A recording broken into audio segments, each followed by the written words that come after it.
నమస్కారం నాదెండ్ల భాస్కర్ రావు గారు. నమస్కారం. ఎలా ఉన్నారండి ఇప్పుడు? ఫైన్.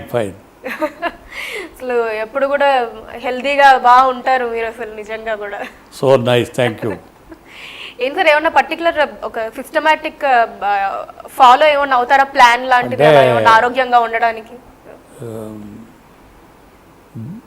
ఆరోగ్యం సంబంధించిన వరకు చాలా సిస్టమేటిక్గా ఉంటారు. ఓవరాల్గా అంటే ఇన్నేళ్ళ రాజకీయ చరిత్ర ఇది, 50 ఏళ్ళకి పైగా కూడా అసలు చాలా ఏళ్ళ నుంచి రాజకీయాల్ని ప్రత్యక్షంగా చూస్తూ ఉన్నారు మీరు. అప్పటి రాజకీయాలకు కావచ్చు, ఇప్పటి రాజకీయాలకి మీరు చూసిన ఈ తారతమ్యం అది ఎలా ఉందండి? అప్పుడంతా త్యాగం, మన ఇంట్లో అంతా బయటపడేసి ఇవ్వాలి అని. గాంధీ గారు వస్తే జనాల్లో, అప్పుడు నేను ప్రీ ఇండిపెండెన్స్ పుట్టాను, స్వాతంత్రం వచ్చే నాటికే నాకు 11 ఏళ్ళు తెనాలిలో. కనుక నాకు కొన్ని విషయాలు తెలుసు. గాంధీ గారు మా తెనాలి 3 సార్లు వచ్చాడు. ఒక చిన్న కారు వేసుకుని ఆ ఊళ్ళన్నీ తిరుగుతూ ఉండేవాడు. ఆయనకి ఆ రోజుల్లో పిఠాపురం మహారాజా గారు అని ఉండేవాడు. ఆయన 8,000 రూపాయలు ఆయన కాళ్ళ మీద పోసాడు. గాంధీ గారు కింద పడి ఆయన కాళ్ళకు దండం పెట్టాడు. 8,000 రూపాయలు స్వాతంత్రం కావాలి అనే జిజ్ఞాసతో అడిగిన వాళ్ళు ఇండియాలో ఎవ్వరూ లేరు. పిఠాపురం మహారాజా ఒకడు. మా కోస్తా జిల్లాలో స్వాతంత్రం కోసం ఆడవాళ్ళు, అమ్మమ్మలు, అయ్యమ్మలు అంతా కూడా వాళ్ళకు మురుగులన్నీ ఉంటాయి, గాజులు వేసుకునే వాళ్ళు కాదు, ముసలాళ్ళు బంగారపు తొడుగులు తొడుక్కునేవాళ్ళు. అవి పీకేసి గాంధీ గారికి ఇచ్చేసి అలాగా నడిచింది ఆ ఉద్యమం. అలాంటి ప్రాంతం మా ప్రాంతం. మా తెనాలిలో ఈ రోజుకి 500 మంది ఫ్రీడమ్ ఫైటర్స్ తామరపత్రం ఉన్నాడు అన్నారు. అలాంటి ప్రాంతం 3 సార్లు వచ్చాడు గాంధీ గారు, నెహ్రూ గారు వచ్చారు. కనుక అలాంటి ఉత్తేజంతో వచ్చి స్వాతంత్రం కోసం అన్నీ ఇచ్చేసి పెన్షన్లు కూడా వద్దన్నారు. అలాంటి ఉద్యమం ఇండియాలో ఎవ్వరూ ఎగరేయని రోజుని కలెక్టర్ ఆఫీసులో జెండా ఎగరేశారు మా గుంటూరులో ఒక లాయర్ గారు. అలాగే నో ట్యాక్స్ క్యాంపెయిన్ అని ఒకటి వచ్చి, నో ట్యాక్స్ క్యాంప్, మేము మీకు పే చేయం, మా శిస్తులు కానీ ఇవి కానీ ఇళ్ళ తాలూకు కానీ ఇవి కానీ పే చేయమని చెప్పని నో ట్యాక్స్ క్యాంపెయిన్ పెట్టి, ఆ నో ట్యాక్స్ క్యాంపెయిన్ గుంటూరులో పెట్టారు మొట్టమొదటి ఇండియాలో. స్వాతంత్రంలో గాంధీ గారు ముఖ్యంగా ఆంధ్రప్రదేశ్, అది అది అప్పుడు మద్రాసుకు పోయింది. మేము మద్రాసులో ఉండేవాళ్ళం అప్పుడు. అంటే ఆంధ్ర అంతా కూడా మద్రాసులో ఉండేది. ఆంధ్ర అనేవాడు కాదు, మద్రాసు ఆ ప్రాంతం. బీహార్లో ప్రాంతం స్వాతంత్రానికి 2 కొమ్ముల్లా కాపలా కాసి అంత ఉద్యమం చేశారు. రైళ్ళు ఆపేశారు. ఊళ్ళో ఉండకుండా బయట చాలల్లో ఉన్నారు. చీరాల పేరాల అని ఊరంతా ఖాళీ చేయమంటే ఖాళీ చేసి స్వాతంత్రం కావాలని బయట కూర్చున్నారు. అలాంటి ప్రాంతం. ఆ రోజులు వేరు, ఈ రోజులు. ఇప్పుడంతా సమృద్ధిగా ఉన్నాయి తినడానికి, ధాన్యం కానీ ఇవి కానీ. నేను 2 రూపాయలు బస్సా వడ్లు ఉన్నప్పుడు పుట్టానట మా నాయన చెప్తూ ఉండేవాడు. నేను చదువుకోవడానికి హైదరాబాద్ వచ్చేటప్పుడు బస్సా వడ్లు 6 రూపాయలు. ఇప్పుడు 1,500 2,000 ఏమండి, 6 రూపాయలు బస్సా. అందులో కూడా అంత కష్టపడి మా నాయన 250 రూపాయల కాడికి నెలకు నాకు ఇచ్చి హైదరాబాద్లో చదువుకుని ఇక్కడ పంపాడు. అట్లా ఆ రోజులు వేరు, ఆ త్యాగాలు వేరు, ఆ మనుషులు వేరు, ఆ పట్టుదల వేరు, ఆ నిజాయితీ వేరు. ఇప్పుడు ఎవరు కష్టపడటానికి ఎవరు ఒప్పుకుంటారు? ఇప్పుడు అన్నీ సోఫాలు కార్లు అన్నీ వచ్చినాయి కదా. ఇప్పుడు ఎవరు ఈ సోఫాలు కార్లు దిగటానికి ఇష్టపడరు. ఆ రోజులు వేరు. అది జగన్మోహన్ రెడ్డి గారిని జైల్లో పెట్టించడం దగ్గర నుంచి కాంగ్రెస్ పార్టీ కావాలనే కక్షపూరితంగా వ్యవహరించింది జగన్మోహన్ రెడ్డి గారి విషయంలో అని చెప్తూ ఉంటారు కదండి, వాస్తవమే అనుకోవచ్చా?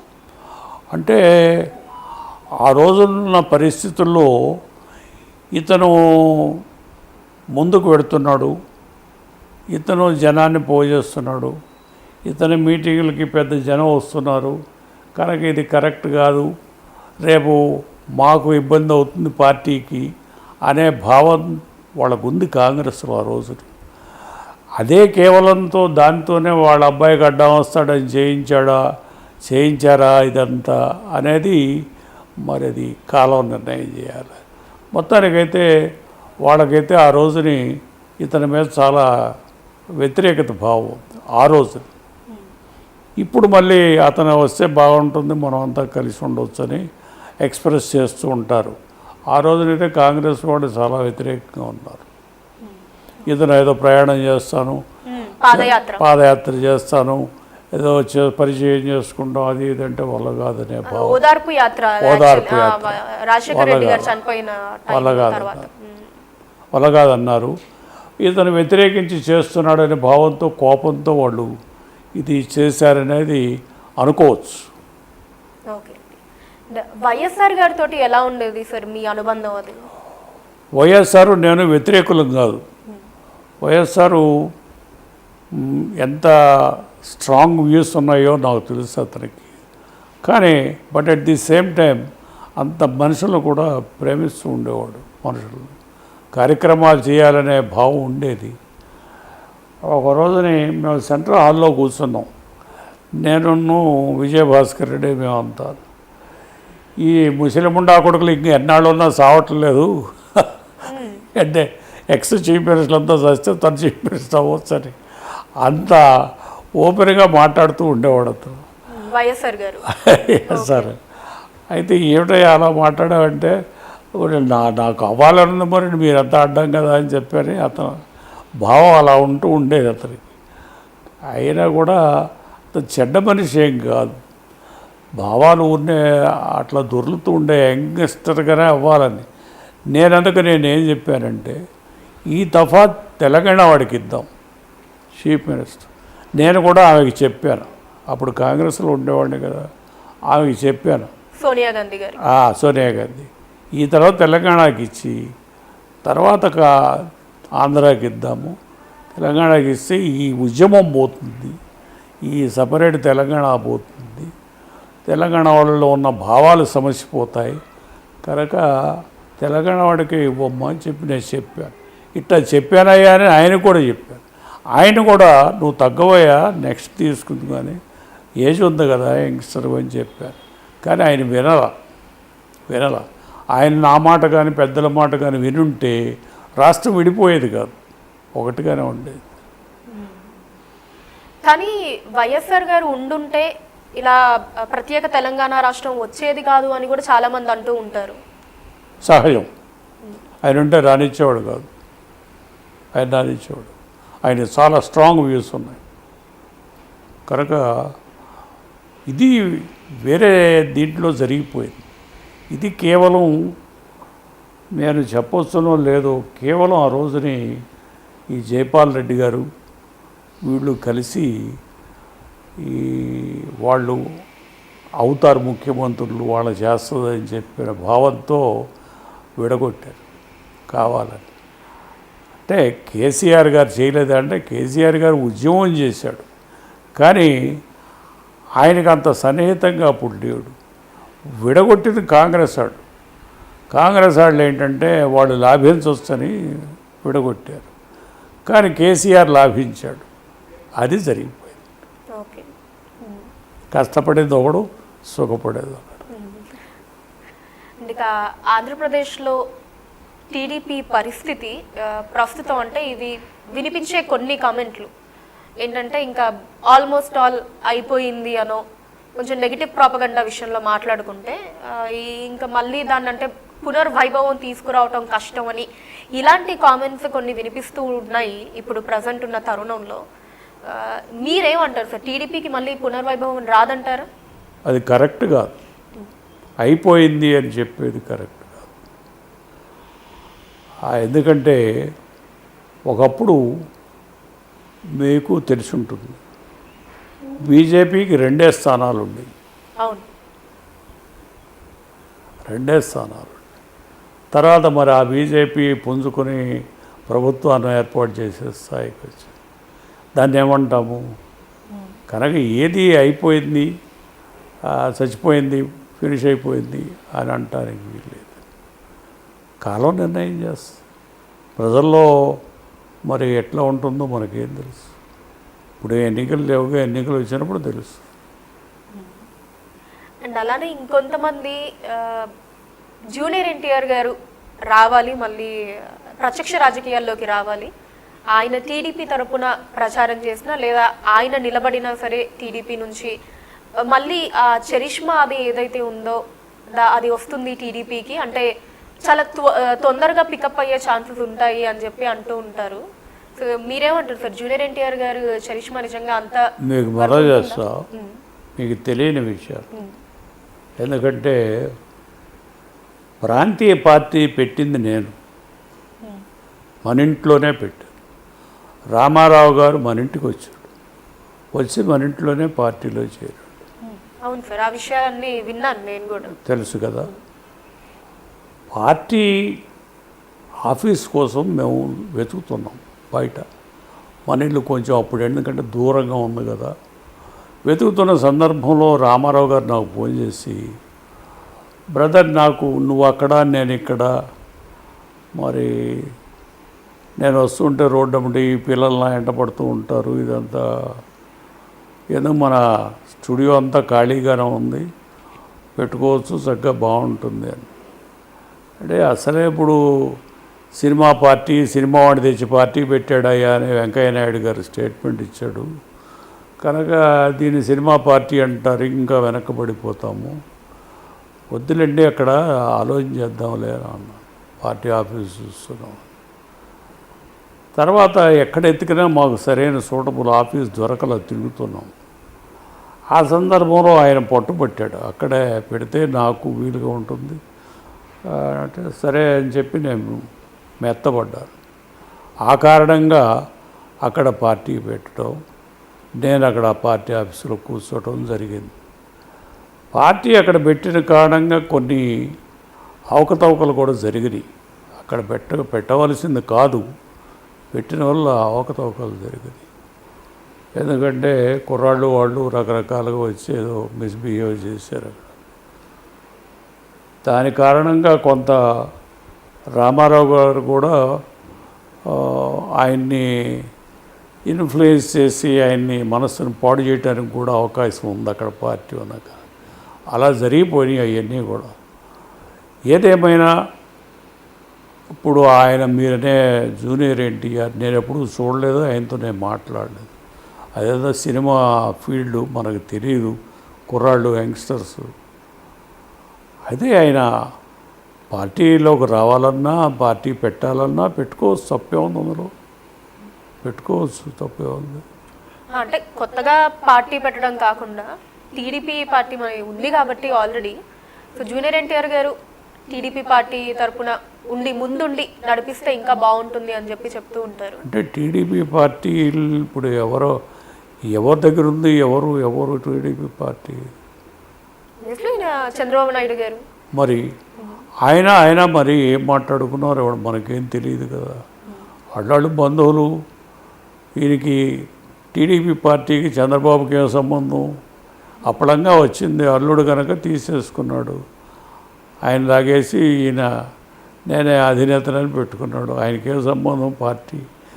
ఈ పార్టీకి వ్యతిరేకంగా కంటెస్ట్ చేసిన ఆయన కదా. కనుక ఆయన ఇప్పుడు అధినేత పార్టీ అని అనుకుని ఆయన పిలుచుకుని మాట్లాడుకుని పెట్టుకోవచ్చు, తప్పేమన్నా ఏం తప్పు లేదు. అదంతా మరి వాళ్ళ అండర్స్టాండింగ్ని బట్టి ఉంటుంది. అలానే అప్పుడున్న పరిస్థితుల్లో అంటే మనకు ఆ సంఘటనలన్నీ కూడా మన తెలుగు రాష్ట్రాల ప్రజలకి విదితమే. ఆ సంఘటనలన్నీ మళ్ళీ తిరిగి లోడాల్సిన అవసరం లేకుండా అప్పటి పరిస్థితుల్లో చంద్రబాబు నాయుడు గారు తీసుకున్న స్టెప్ ఏదైతే ఉందో, అంటే పార్టీని నడిపించడం దగ్గర నుంచి ఇక్కడ రెండు వర్గాల మాటలు మనకు ఖచ్చితంగా వినిపిస్తూ ఉంటాయి. ఒకటి ఏంటి అంటే మీరు అన్నట్టు ఆ నెగిటివ్ వేలో లాక్కున్నారు, హస్తగతం చేసుకున్నారు ఎన్టీఆర్ గారి దగ్గర నుంచి అనే మాట ఒకటి. ఇంకొకటి ఏంటి అంటే అప్పుడున్న పరిస్థితుల్లో పార్టీని కాపాడుకోవడానికి కావచ్చు, ముందుకు నడిపించడానికి కావచ్చు, చంద్రబాబు నాయుడు గారు తీసుకున్న స్టెప్పే కరెక్ట్. అందుకే పార్టీ ఇప్పటి వరకు కూడా కొనసాగింది. చాలాసార్లు చంద్రబాబు నాయుడు గారి తర్వాత ముఖ్యమంత్రిగా కూడా గెలిచిన సందర్భాలు ఉన్నాయి అని చెప్పి ఇలా రెండు వర్గాల మాటలు మనకి వినిపిస్తూ ఉంటాయి. ఈ రెండు వర్గాలలో మీరు సపోర్ట్ చేసే స్టేట్మెంట్ ఏంటి ఈ రెండు స్టేట్మెంట్లలో? అది రామారావు గారి ఆ, జీవితానికి ఒక అడ్డుగానే వచ్చాడు చంద్రబాబు. చంద్రబాబు నా దగ్గరికి వచ్చాడు, పార్టీలో చేర్చుకోమని వచ్చాడు. వస్తే ఇప్పుడు మామగారిని పార్టీ ప్రెసిడెంట్ చేశాను, ఆయన నువ్వు చూసుకోండి, నాకెందుకు మరి లేనిపోయిందని చెప్పినట్టు. అయితే అప్పటికే మామగారిని ఆయన ఇబ్బంది పెట్టి కుమార్తె ప్రసవించాలంటాయింది, తను చేర్చుకోకపోతే ప్రసవించాలంటాయింది అని అడ్డం పెట్టించాడు. అడ్డం పెట్టిస్తే ఆయన రామారావు గారు నాతో చెప్పాడు, ఈ పర్సనల్ వ్యవహారాలు పార్టీకి రాకూడదు అని నేనంటే, లేదు ఇది నా కుమార్తె ప్రసవించాలంటాయింది, నన్ను ఏం చేస్తామంటావు అని నెత్తంతా బొత్సంతా బీక్కున్నాడు. కనుక ఆయన ఈ was in between devil and deep sea. కనుక ఆ సందర్భంలో మరి ఆయన ఏం మాట్లాడుకున్నారో నాకు తెలియదు. డెఫినెట్లీ పార్టీ ఆఫీసులో ఆయన అల్లుడిని చేర్చుకోవాలని ప్రపోజల్ పెట్టాడు. పెడితే అందరూ అపోజ్ చేశారు. అందరూ అపోజ్ చేస్తే మీటింగ్లో తను వెళ్ళిపోతూ, నువ్వు ప్రిసైడ్ చేయ బ్రదర్, నేను ఆఫీసులో పని ఉందని పోయాడు.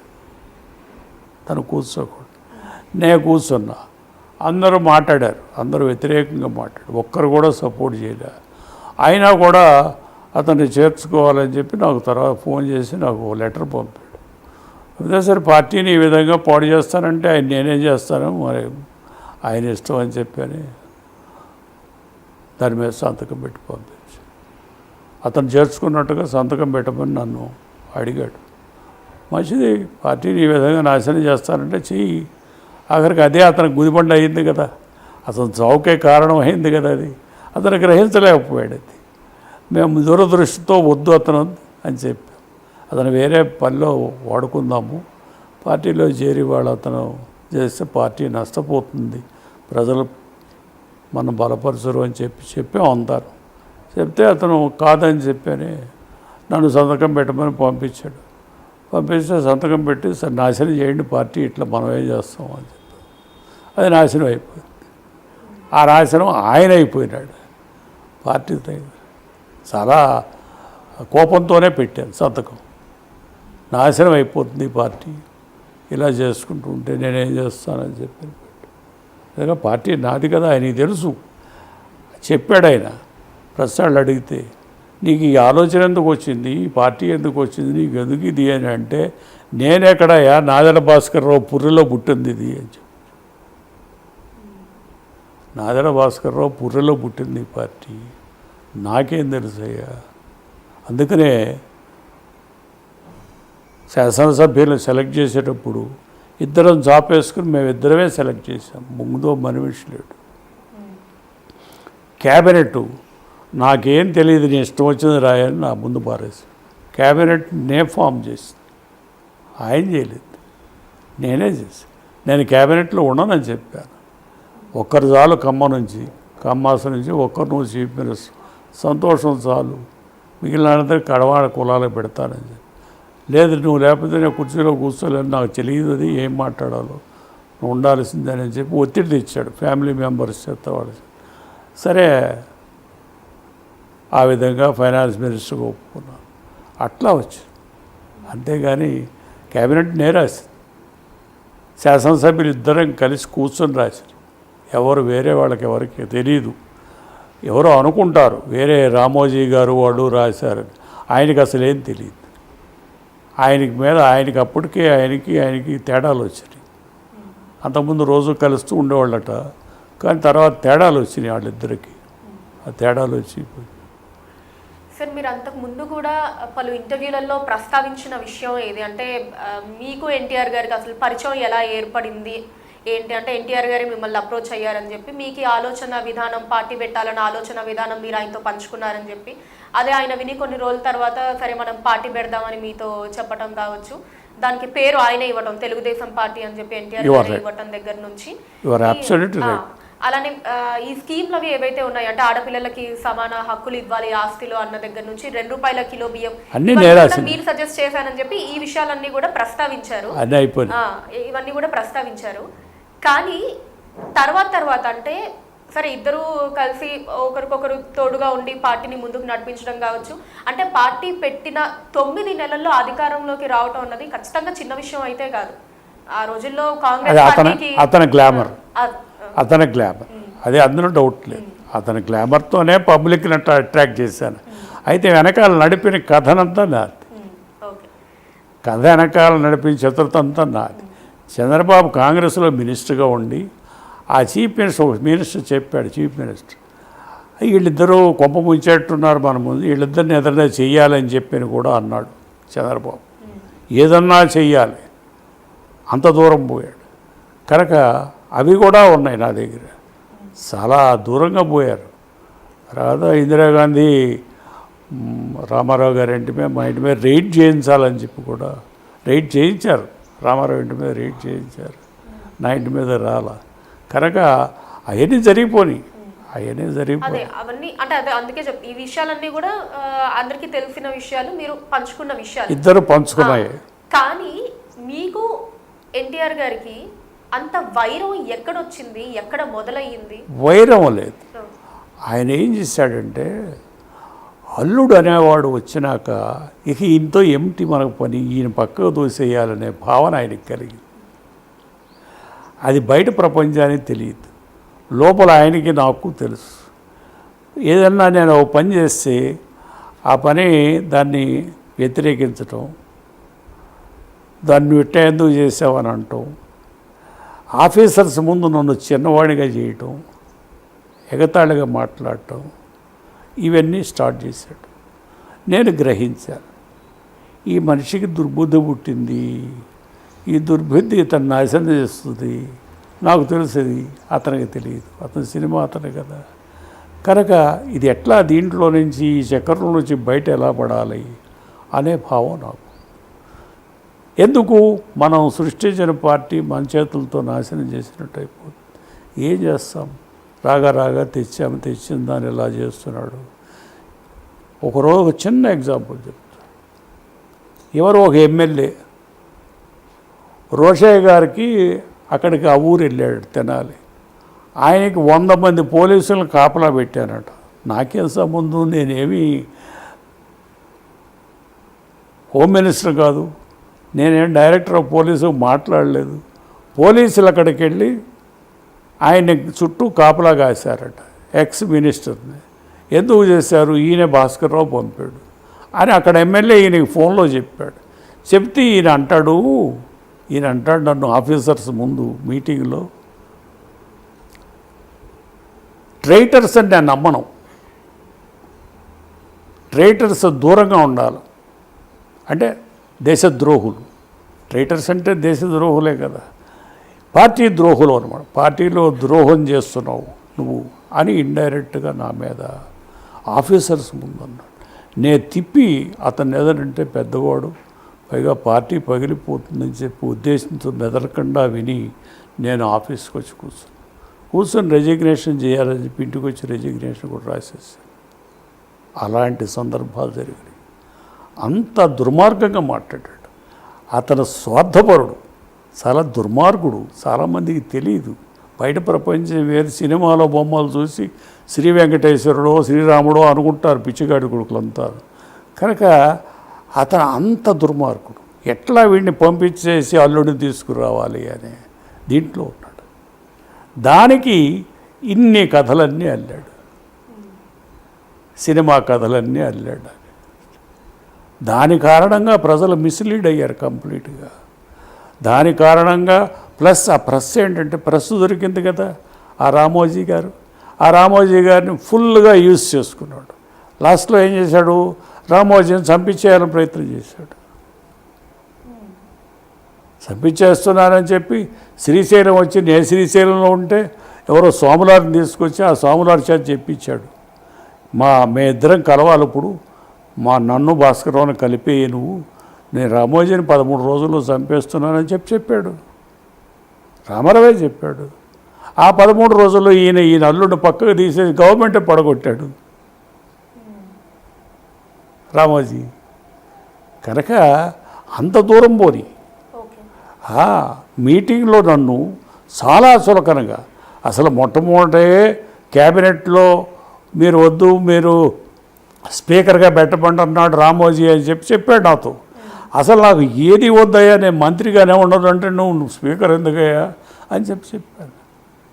కనుక ఫ్రమ్ ది డే బిగినింగ్, ఇంకా మీకు చెప్పాలంటే వెంకటేశ్వర స్వామి దగ్గరికి వెళ్ళి వస్తున్నాం ఇద్దరు, కిందకు దిగి మేము చిత్తూరు పబ్లిక్ మీటింగ్కి వెళ్ళాలి, ఇద్దరు వస్తున్నాం. నేను లేటుగా వెళ్ళే, ప్లేన్ లేట్ అయింది ఆ రోజు, వెళ్ళి ఇద్దరం కారులో ఎక్కిపోతున్నాం. వెంకటేశ్వర స్వామి దగ్గరికి నుంచి వెళ్ళేటప్పుడు చిత్తూరు వెళ్ళేటప్పుడు దోవలో ఒక గేట్ ఉంటుంది, రైల్వే గేటు.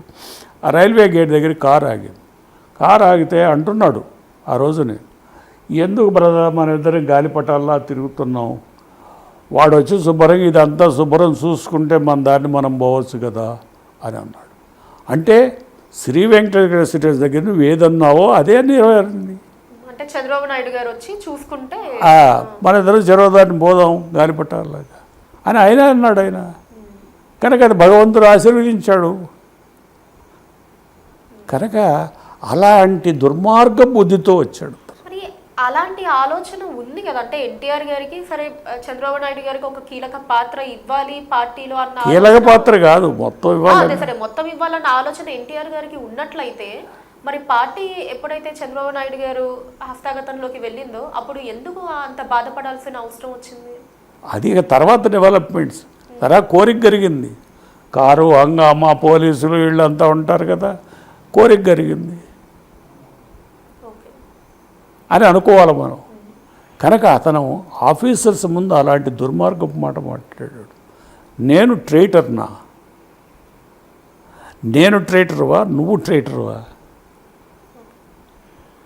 సార్ అలానే ఎన్టీఆర్ మహానాయకుడు మూవీ అంటే తెలిసిందే, బాలకృష్ణ గారు బయోపిక్ తీశారు ఎన్టీఆర్ గారికి సంబంధించి 2 పార్ట్లుగా, కథానాయకుడు మహానాయకుడు. పోయిందిగా, ఊరినే పోయింది అది. అఫ్కోర్స్, కాకపోతే అందులో మీ క్యారెక్టర్ని చూపించిన విధానం మీద మీరు అప్పుడు కేసులు అవి కూడా అవన్నీ కూడా అయ్యాయి, మరి చూపించిన విధానం పట్ల మీరేమంటారు సార్? చాలా తప్పు, దుర్మార్గం, దుర్మార్గం, స్వార్థపరులు భగవంతుడు క్షమించడు. నేను సత్యవాదిని, సత్యానికి కట్టుబడి ఉంటాను. వాళ్ళు అసత్యవాదులు, అబద్ధాల కోరలు. భగవంతుడు దగ్గర మనం అంతా ఆన్సర్ చేయాలా? భగవంతుడు శుభ్రం క్షమిస్తాడు, మంచి అయితే.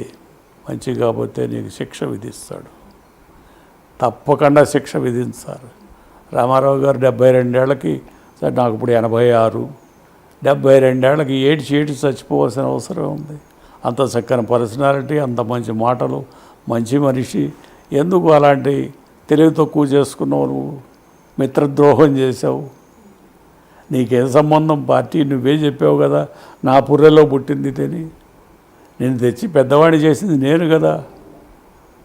నీ ఫ్యామిలీ నిన్ను చిన్నవాడిని చేసింది, నీ ఫ్యామిలీ నిన్ను చంపేసింది. నేనేం చంపలేదే, నేనేం చిన్నవాడిని చేయలేదే నిన్ను. పర్టికులర్లీ ఓన్లీ ఈ ఎపిసోడ్ గురించి మాట్లాడుకుంటే, మూవీలో చూపించినట్టు కావచ్చు లేదా బయట ఉండే రకరకాల అపోహల మీద, అంటే ఎన్టీఆర్ గారు ఆరోగ్యం బాగలేక విదేశాలకు వెళ్ళి ట్రీట్మెంట్ చేయించుకుంటున్నప్పుడే ఎందుకు ఇక్కడ ఈ ఎన్విరాన్మెంట్ అది అలా మీరు సీఎం అవ్వాల్సి వచ్చింది? కరెక్ట్, అప్పుడేం జరగలేదు. ఆయన ఇక్కడ వచ్చి 4-5 రోజులు ఉన్నాకే జరిగింది. ఆయన తిరిగి వచ్చినాక 4-5 రోజులు అయిన తర్వాత జరిగింది. అది కూడా ఏంటి, మేమేం ముఖ్యమంత్రి అడగలేదే గవర్నర్ని. మేము ఆయనకి సపోర్ట్ విత్డ్రా చేస్తాం, మేము విడిగా కూర్చుంటాం, మేము ఆయనతో ఉండమని లెటర్ ఇచ్చాం. ఆయనేమో అట్టా ఇట్లా వాళ్ళతో మాట అన్ని పార్టీలు నిన్నే సపోర్ట్ చేస్తాయి, నీకే సపోర్ట్ ఉంది అని చెప్పాడు. తప్పండి. ఎదురుగా మదన్మోహన్ కూర్చున్నాడు, ఆపోజిషన్ లీడర్, ఆయనకి ఇవ్వండి, మేము సపోర్ట్ చేస్తాం. అంతేగాని మేము ముఖ్యమంత్రి వద్దని చెప్పాం. ఆయన మిమ్మల్నే సపోర్ట్ చేస్తున్నారు అంటారు, ఢిల్లీ కూడా మిమ్మల్నే ఇవ్వమంది, మీకే ఇవ్వమంది అని చెప్పి ఆ పిచ్చి గవర్నర్, ఆ గవర్నర్ తెలియగలడు కాదు, ఇన్ఎక్స్పీరియన్స్డ్ మ్యాన్. కాకపోతే మళ్ళీ నెల రోజులకే మనమే చేస్తాం. అదే అందరూ ఎత్తుకుపోయి దాచుకున్నారు మనుషులందరినీ. నేనే ఎమ్మెల్యేలు కట్టేయలేదే, నాకు సంతకం పెట్టారు, మంచిదే ఇంటికి పోయి భోజనం చేయండి, మీ సంసారం చూసుకుని రండి అని. నేను ఎమ్మెల్యేలు ఎవరిని కట్టేయలేదు. వాడు పారిపోయి మనసు మరచుకుని నేనే చేస్తాను. వాళ్ళ కర్మ నా కర్మ అది వదిలేసేది మనకెందుకు? నువ్వు సంతకం పెట్టి నువ్వే పారిపోతే నేనేం చేస్తాను? పో. ఈ ముఖ్యమంత్రి కోసమే పుట్టానా? ఈ ముఖ్యమంత్రితోనే నాకు పని. ఇక మీరందరూ ఉంటే నేను ముఖ్యమంత్రి, మీ అందరు లేకపోతే పోండి, ముఖ్యమంత్రి పోతుంది. కానీ ఇలా జరగడం వల్ల అంటే మీరే కావాలని ఇవి క్రియేట్ చేశారన్న అపవాదం అయితే అప్పట్లో ఉంటుంది. ప్రజలకు ఏం తెలుస్తుంది? ప్రజలకు ఏం తెలుస్తుంది?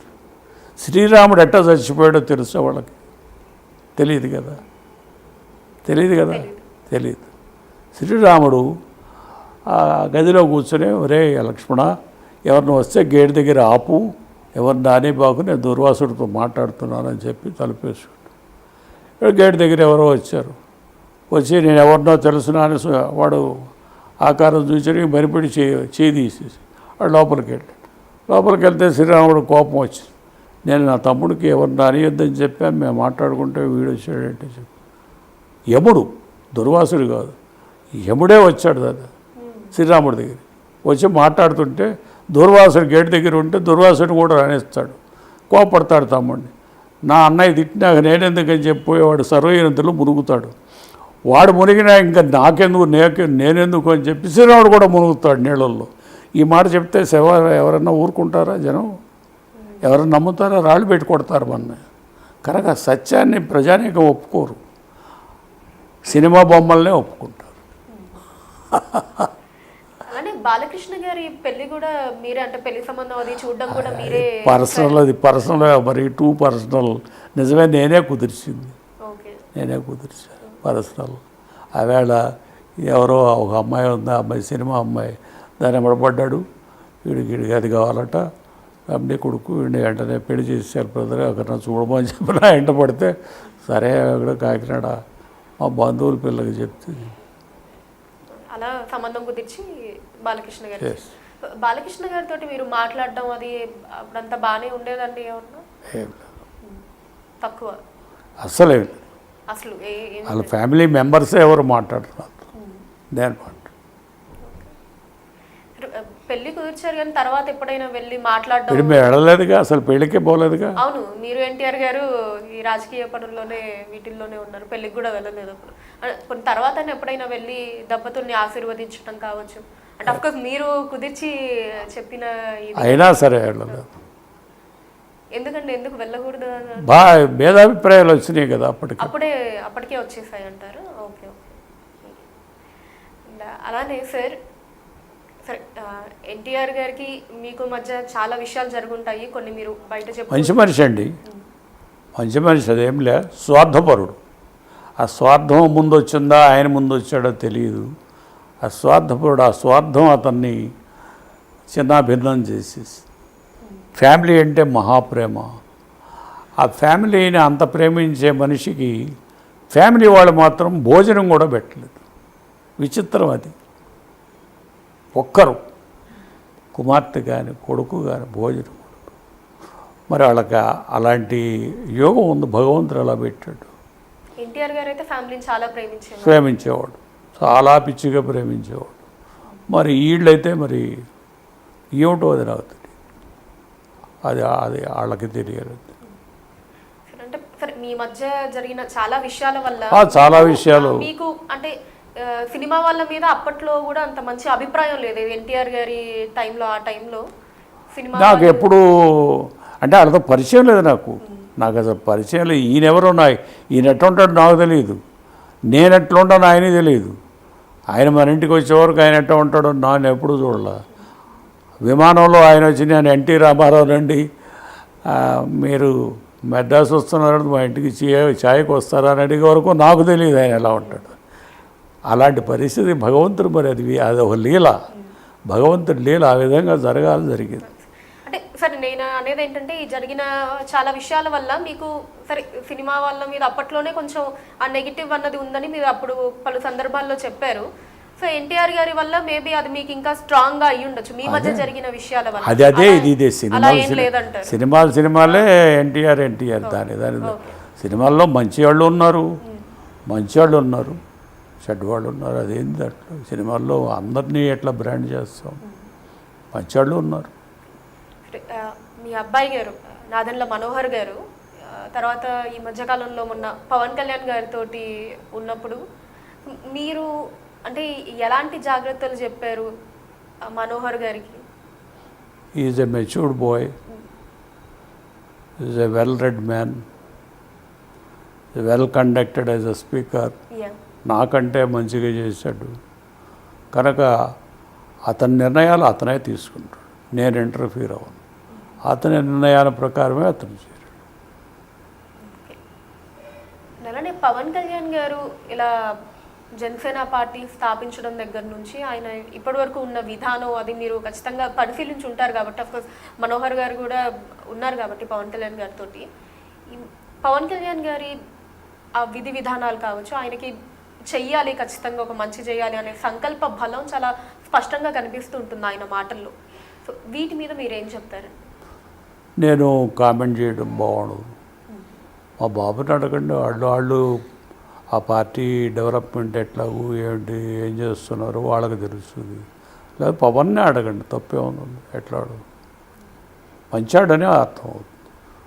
మన కలిశాడు 1-2 సార్లు, ఉండే ఫ్రెండ్లీగా మంచి మనిషి అనేది అనిపించింది నాకు. అంతేగాని కడ విషయాలు అనిపించింది. అది వాళ్ళిద్దరు చూసుకోవాలి. అంటే మీరు మామూలుగా పరిశీలిస్తూ ఉంటారు కదా ప్రతి ఒక్కరిది కూడా. నా పరిశీలనలో అతను మంచివాడేనని నా ఉద్దేశం, మంచివాడేనని నా పరిశీలనలో. ఇక సినిమాలు అయ్యి ఉంటే నాకు వాళ్ళు తెలియదు, వాళ్ళు పట్టించుకోను. It's a make believe affair, ఏముంది అందులో. పవన్ కళ్యాణ్ గారు కనుక ఫ్యూచర్లో ఆంధ్రప్రదేశ్కి ముఖ్యమంత్రి అయితే గనక ఎలాంటి మార్పులు వచ్చే అవకాశం ఉందంటారు? మంచి భావాలు ఉన్న మనుషులనే అర్థమవుతుంది. అది ఎట్లా మోల్డ్ అవుతారు, ఎట్లా ప్రజానీకానికి ఉపయోగిస్తారు వాళ్ళ శక్తియుక్తులు అనేది వెయిట్ చేసి చూడాలి. సినిమాలు రాజకీయాలు అంటే సినిమా వాళ్ళు రాజకీయాల్లోకి వచ్చి రాణించడం అన్నది ఇప్పుడు ప్రజెంట్ అంతా జరిగే పని కదా. ఆ చరిష్మా అదంతా ఇట్లా మన ఎన్టీఆర్ గారు అక్కడితోనే ఆగిపోయింది.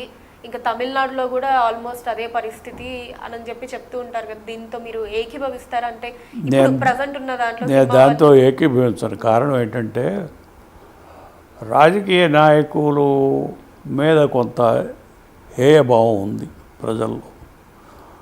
వీళ్ళు ఏదో డబ్బులు తింటారు, వాళ్ళ పిల్లలకి ఏదో పనులు చేసుకుంటారు, ఆస్తులు కొనుక్కుంటారు, కరప్ట్ ఫెలోసు, దుర్మార్గులు అని చెప్పి ఒక చెడ్డ అభిప్రాయం ఉంది ప్రజల్లో. లేదని అనటానికి వీల్లేదు. అందులో మంచివాళ్ళని చెడ్డవాళ్ళు కూడా ఉంటారు, కానీ అందరినీ కలిపి కట్టగట్టి అందరినీ చేస్తారు. బాగా ధనం కూడా సంపాదించిన వాళ్ళు కొంతమంది ఉన్నారు, లేకపోలేదు. అందుకారణం అందరినీ ఒకటే ఘాటిని కట్టేస్తూ ఉంటారు. అందుకారణం చేత వాళ్ళకి ప్రజలు పెద్ద ఇష్టంగా మీటింగ్లకు రావటం, వాళ్ళ మాటలు వినటం అది తక్కువ. అందుచేత కొంత గ్లామరు ఉంటే అట్రాక్ట్ అయ్యి వస్తూ ఉంటారు కనుక వీళ్ళు ఉపన్యాసాలు అది ఇచ్చి వీళ్ళ పార్టీని డెవలప్ చేయడానికి కొంత అవకాశం ఉంటుంది. కనుక అది అవసరం లేదు అని నేను అన్నాను. గ్లామర్ కూడా కొంత అవసరం. గ్లామర్ ఉన్న రాజకీయ నాయకులు కూడా ఉన్నారు కనుక గ్లామర్ అవసరం. గ్లామర్ లేకుండా రాజకీయాలు ఇప్పుడు నడుస్తాయి. అది ఎప్పుడో పూర్వకాలం నడిచింది, ఇప్పుడు నడవు. రాహుల్ గాంధీ గారు కాంగ్రెస్ పార్టీని అంటే చాలామంది అన్నారు పిఎం క్యాండిడేట్గా కూడా ఫ్యూచర్లో నిలబెట్టాలి, మీ పార్టీని ముందుకు తీసుకెళ్ళాలి రాహుల్ గాంధీ గారు అని చెప్పి. మీ ఈ అనుభవం ప్రకారం రాహుల్ గాంధీ గారు అంటే కాంగ్రెస్ పార్టీని ఆ స్థాయిలో ముందుకు తీసుకెళ్ళగల వ్యక్తి అంటారు? బేసికల్లీ ఆయనే చెప్తున్నాడు, ఇదివరకు చెప్పాడు. He doesn't like this system. Basically ఈ పాలిటిక్స్ ఇవి అతనికి అవును, ఇంకా చాలా మంది కూడా అసలు ఆయనకి రాజకీయాలు ఇష్టం లేదు, ఆయన్ని బలవంతంగా తెచ్చి రుద్దుతున్నారని కూడా కొంతమంది అంటూ ఉంటారు. చెప్పాడు అతను. కనుక ఇది కేవలం మనం అతన్ని తీసుకొచ్చి బలవంత పెట్టి నడిపించేదే కానీ ఆయన న్యాచురల్గా వచ్చిన లీడర్ కాదు. న్యాచురల్గా లీడర్షిప్ క్వాలిటీస్ ఉండి 10 మందిని కలుపుకుని 10 మందికి ఇందులో ఎన్నో చేయాలి. టక్కు టమారాలు రాజకీయ నాయకుడు కావాలంటే ఊరినే కాదు కదా, ఎన్నో టక్కు టమారాలు చేయాలి. అవన్నీ తెలిసిన వ్యక్తి కాదు. నేను చూసే వాళ్ళ అమ్మ నాతో మాట్లాడుతుండగా ఒక రోజున వచ్చాడు, చూశాను, మాట్లాడాను. కానీ అంత అంత సూట్ అవ్వడేమోనని నా ఉద్దేశం.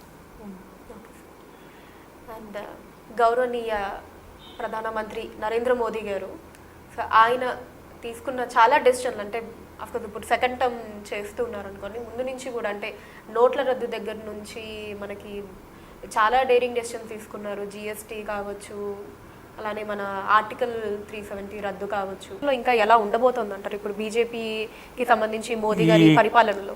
ఈ కరప్షను, డబ్బు తినేయాలనే దానికి ఒక బ్రేక్ పడింది. ఆయన రావటం కారణంగా ఒక బ్రేక్ పడింది. కొన్ని ఫీల్డ్స్లో కొంత అభివృద్ధి జరిగింది, కొంత ముందుకెడుతున్నారు. కనుక ఆయన వల్ల ఉపయోగం వచ్చింది. ఆయన వల్ల నష్టం ఏమి పెద్ద దేశానికి ఏమి జరగల.